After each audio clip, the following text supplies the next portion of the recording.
Today, it's about 33 degrees Celsius or 90 degrees Fahrenheit here in Seoul, Korea.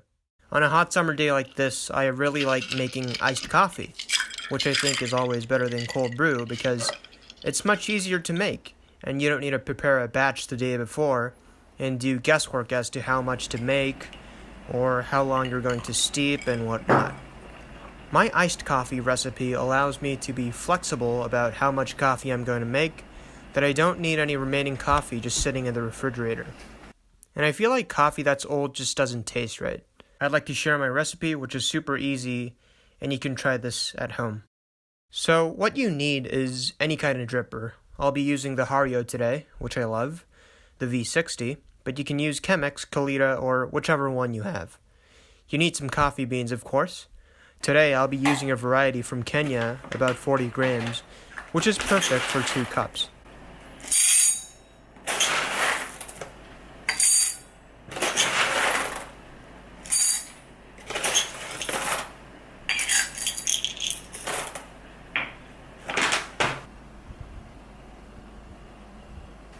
So, first put your water to a boil because that takes longest.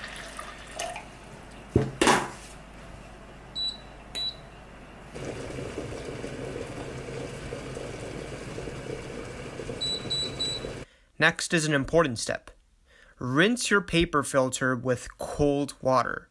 I tried using hot water, but it ends up warming the dripper and the server, which we don't want for our iced coffee.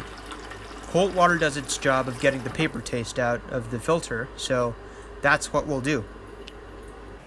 Next, you want to grind your beans. I like mine a little bit finer because I'll only be using half of the water than usual, and a finer grind will allow more time for the water to extract from the coffee beans. If the beans are too coarse, you'll end up with a weaker cup of coffee. We want an intense cup of coffee that will give us that caffeine boost on a hot summer day.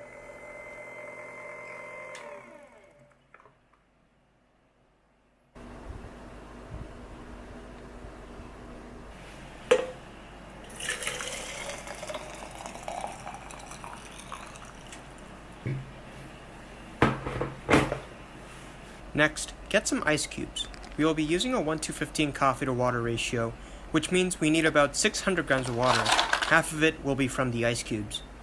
I like using small ice cubes because more surface area means they will melt faster. We want little bits of ice left in the coffee, not big chunks. Put 300 grams of ice cubes into the server.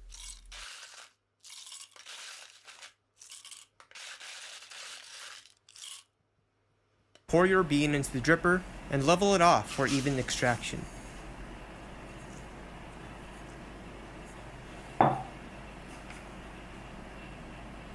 Now it's time to brew. We will be using the same brewing method as the one in my last video, also in the description below. So now you see the bloom and keep making concentric circles.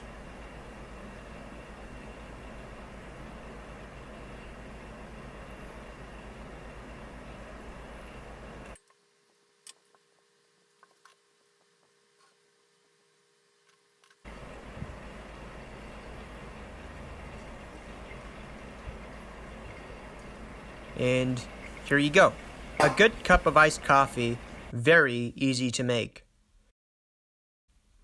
I don't add any additional ice just because there are still bits of ice that are left from the process, which is perfect because it not only keeps the coffee cool, but it also will slowly melt, and you can just start off with an intense coffee flavor that will also slowly get smoother as the ice melts.